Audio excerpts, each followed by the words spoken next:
Hey, what's up YouTube? My name is Nasto. Welcome back to my channel. So today I thought I would make a earnings video for you guys. It's been a while since I talked to you guys. So this is what I made in October on Taskrabbit, doing mostly handyman stuff, minor home repair, mounting, that kind of things. So I made a total of $5,982.89. And so yeah, it went pretty good for me in October. I did make maybe like another $700-800 off the app with some off the app clients. And I think for most of October I've been charging $85 an hour. Maybe the first week I was still charging $90 an hour, but in late September, one week was really slow, and that's when I kind of realized that like the summer demand was over. And I looked myself up, and I was charging $90 an hour, and on top of that, Taskrabbit puts like a demand fee or like a surge fee, and it shows up like it's part of your hourly rate, even though it's not. It's just for them. And so it showed that I was charging $92 and something cents an hour, and all my competitors, like the ones closest to me on that first page and stuff, like they were all like around $50, $60, $70.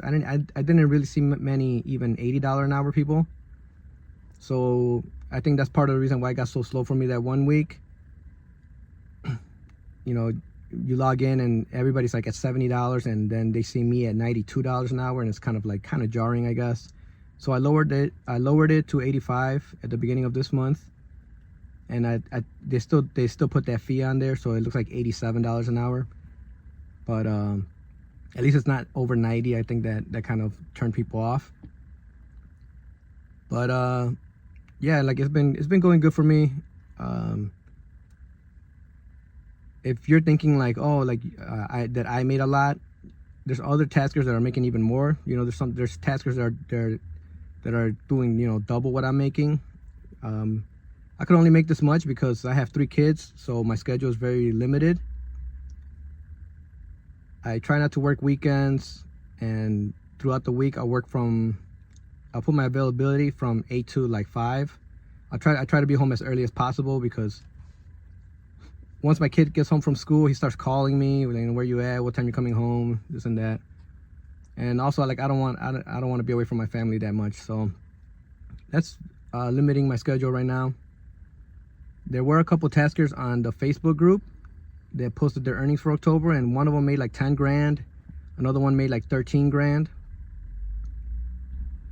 And I asked them like, any tips, any advice, how did they do it to make 13 grand? And one of them responded, and it's basically what I thought it was gonna be. He has a 2-hour minimum, and it was like, I think he did like mostly like TV mounting and that kind of TV mounting. It wasn't, these guys that made a lot, it wasn't like electrical or anything like that you would think that you would need a lot of like experience for, So like to make like 13 grand off like TV mounting in a month, that's pretty like, there's professional lawyers that don't make that much, you know what I mean? So it's pretty crazy to think about that you could do that. And I asked him how he did it, and it's basically what I suspected.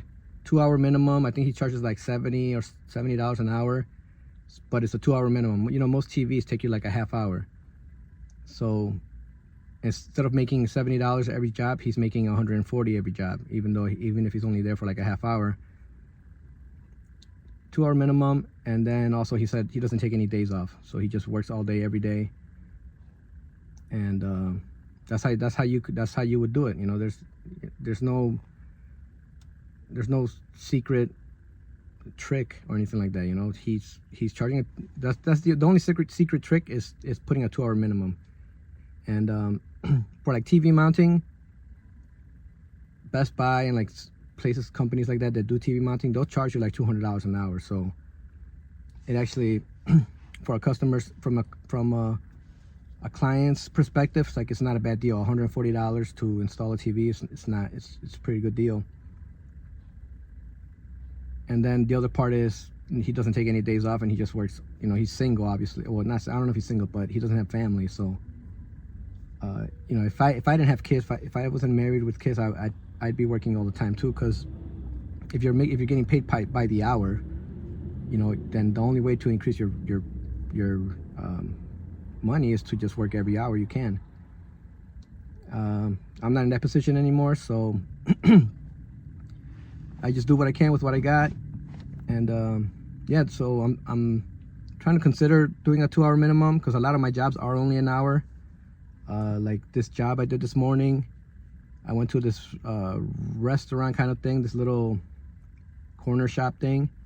I did some caulking behind their sink where they wash the dishes. And they had a door closer that was like slamming the door shut, so I adjusted that so that it would shut softly. And you know, that's only a 1-hour charge, so I only got paid $85 an hour for this morning. I'm about to go do another job right now, but so I'm considering doing a 2-hour minimum. I will probably, maybe I might do it the way he does it, $70 an hour with a 2-hour minimum. The only problem is that if I do get a long job, then I'm gonna be kind of losing money depending on the length of the job. But I'm gonna do some calculations and see if that would make sense for me, and also see, once I try it, see what kind of if I do get any people, because I've tried a 2-hour minimum before, and I felt like I didn't get as many jobs, just because people don't want to. They feel bad paying a 2-hour charge when you're there for like a half hour. You know, and it's just the way it's worded. Because if it wasn't per hour and you told them that price, you know what I mean, they wouldn't flinch. But when you make it sound like you're getting paid for 2 hours, even though you only worked half an hour, you know, it kind of, it's all just like perception. You know, it's not even, you're not making any more, you're not making any less. But if somebody tells you, you know, I'll hook this TV up for you for $140, they'll be like, okay, awesome. But if you tell them, I'll hook this TV up for you for $70 an hour, but with a 2-hour minimum, and they'll be like, oh no, you're scamming me or something, you know. But I might try it, and I'll see if that helps, because I do get a lot of 1 hours, but I do get some